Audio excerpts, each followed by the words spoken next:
Hey guys, welcome back to the channel. As always, thank you for tuning in. We are going to be talking about my past week of training that I just went through as my overreaching training. And I'm going to take you through just some quad specific movements that I was doing, every set that I did within that session, all to 0 to 1 RAR, so leaving nothing on the table. And I'm going to be talking about a concept and some ideas surrounding kind of training volume and some of the issues I see with some of my clients that I work with, and some people out there I think struggle with this idea as well. So we'll introduce that as well. But I wanted to, before we dive into that, introduce you to Goku. I never actually shared Shenron, and also, let's try and show him off, Vegito here. But I've also got that as well. I know I did the full vlog on Vegeta, Margin Vegeta. I didn't reflect upon the other two. And so my half sleeve is pretty much complete. I will probably need one more session on that, but I thought I'd just show it off a little bit because it's pretty cool. And man, probably a lot of you watching this, if you're that into bodybuilding, you get a little bit obsessed and you have that obsessive personality. Well and truly, you can see that in action with my tattoos, in that I've had one every single deload. Right now I'm going through my active recovery week. I just finished like a massing macro cycle. It's been about 30 weeks since I finished competing. Throughout that period of time, completely has been massing, recovery diet, training hard. So I take one of these active recovery weeks about once a year. This is the time I'm taking it, partly because I don't think it's time to mini cut, but probably another time to talk about that in another vlog. So let's get into the training footage, and I will talk about that concept behind kind of training volume and some issues that I see within the crowd that I'm in and with my clients. So as I mentioned here, every single set is taken to 0 to 1 RAR. I'm seeking to progress on my previous mesocycle. So what does that mean? It means that, for example, this top set that I have here, I believe is 170 kilos on the hack, and I wanted it for 10 reps. That would be a 5 kilo increase on the last mesocycle. That last mesocycle, I'd also increased 5 kilos from the mesocycle before that. So I am trying to beat that weak like-for-like performance, whether or not that's a little bit of extra load, typically like 2 to 3% extra load, or an extra rep or so. So I'm essentially kind of earning back an RAR in a sense. So then when I start my next meso, if I had another one coming, I'd almost start with almost like week 2 loads. That's what I'm aiming for, like very small progressions. Now, that's me at my training age of over a decade. For you, that might sound like really slow progress. And in fact, that sort of progress, if I was able to gain 5 kilos every meso, like I'd gain a lot of kilos, like, yeah, I'd be really strong in a short period of time, relatively. But that's just unlikely to keep occurring for someone of my level of advancement. And that's where a lift becomes stale, you rotate it out, the SFR drops off. And in fact, the SFR, the stimulus to fatigue ratio of my training as a whole, dropped off a lot in this past mesocycle. So that's why this active recovery is coming in to really help drop fatigue, potentially help resensitize some things. Anyway, so the actual concept I wanted to talk about within this video was that of volume. Obviously, as kind of evidence-based enthusiasts, maybe practitioners or athletes, you might consider yourself like an evidence-based person who takes that evidence on board. We find that so long as we have sufficient intensity, really relative intensity, obviously load matters to some extent, but not a huge amount for driving hypertrophy. It's more or less, so long as we're in a close enough proximity to failure, more volume is kind of quote unquote better, so long as we can recover from it. And obviously then we have our max recoverable volume, of which we can only train at for like a week, and then maybe we can repeat performance, then we have to deload, or maybe we even go over our MRV, and so we're like, no way I can even repeat performance, I need to deload, recycle back down, maybe come down to around your minimum effective volume, and then eke things up as recovery dictates, as kind of your biofeedback in terms of pump and disruption dictates that maybe you add more. So the issue I'm talking about here is the one that I came into, and I see with quite a few of my clients as well initially, and we get to a much better place. And that is of the mindset that more is better. And I think that is just a fallacy in its own right, because better is better, you know? More is not always better. There is somewhat of a bell curve when we're thinking about training volume, in that, yeah, more is better to a point until it's worse, you know? More is better until it's not. So I see a lot of people get into this issue there's two things. One is they come into training with reps in reserve thinking that 3 to 4 RIR is easy. Hopefully I've dialed home enough and pushed up home enough that 3 to 4 RIR is not easy training, and actually, in fact, it would be helpful if we had some training footage of me going to 3 to 4 RIR. But if you even look at my kind of 3 or 4 reps before my final rep, you can see that that's not easy. And so people go into it thinking, cool, easy training. Because they go so easy, they go easier than 3 to 4 RIR. Maybe they're 5, 6, 7 RIR. They're leaving way too much in reserve.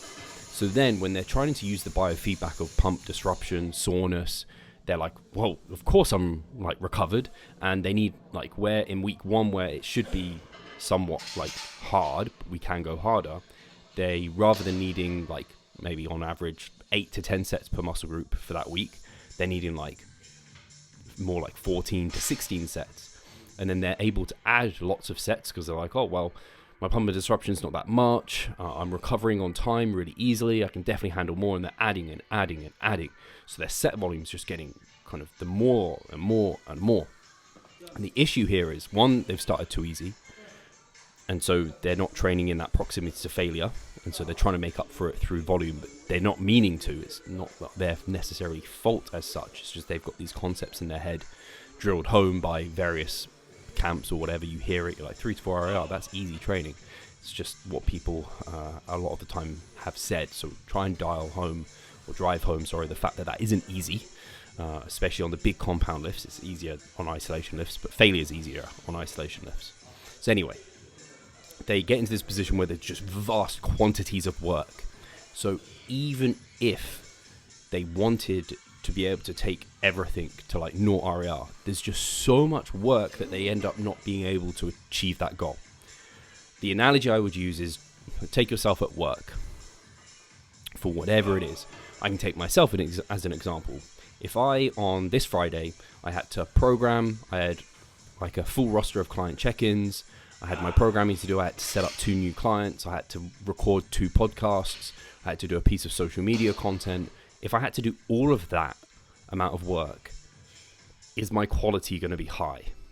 Probably not. I'm probably going to be falling asleep during the podcast. I'm going to be rushing client check-ins.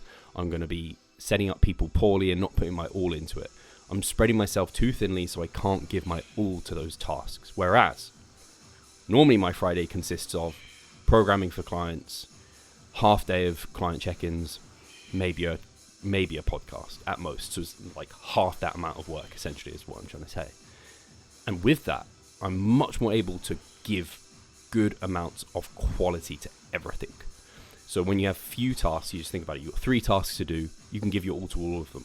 But if you know you've got like 10, 20 tasks to do, you're going to rush things, right? You're not going to give them the all because you're subconsciously going to be holding back, even if you think you're not. And I was there in the past. I was just reflecting on some of my programming that I had in the past. One, my technique was not that great on my hip hinge, which was the straight leg deadlift. And it can look good, but you know internally if you're really keeping your technique tight, because if your hamstrings are not getting disrupted, something is probably off, I would imagine. That's at least it was true for me. So anyway, I got to a position where I was doing 5 sets of straight leg deadlifts. 5 sets. I hope to the majority of you listening to that, you're like, 5 sets? How the hell? Like, I do 2 sets and I'm sore for like half a week. That's kind of the norm, I would say. 2 sets sore for half the week. And I could do 5 sets and I could be recovered to go and train them like in a couple of days. This is just because my quality was not there in terms of technique, but also in terms of taking it to that proximity of failure. And I think I had in my head also that like failure was also something almost to be like scared of and worried about. And we should just know this with life, that failing is never a problem. Failure is one of the greatest teachers in life. And actually to fail is so powerful within your training, so long as it's done safely, because then you're like, wow, that's actually my limit. And I can know that. And that's why I think when people say, like, don't kind of confuse things, just train to failure, whatever, I can understand it for a certain perspective, because it's like a fail-safe approach, essentially. Like, you know you're leaving nothing on the table. But as we know through the studies and through the research, people with more experience are better at rating their reps in reserve. So I think this is just a skill. And I think as lifters, we want to become more skilled. We want to be better at using the mind muscle connection as we advance. We want to be better at changing our technique to improve the SFR, because these are the small things that are going to be really important when we want to make advanced gains. And just in the same way, we want to get better at managing our fatigue, and one of those ways is using reps in reserve. I know a lot of my content recently, at least these vlogs, have been surrounding reps in reserve.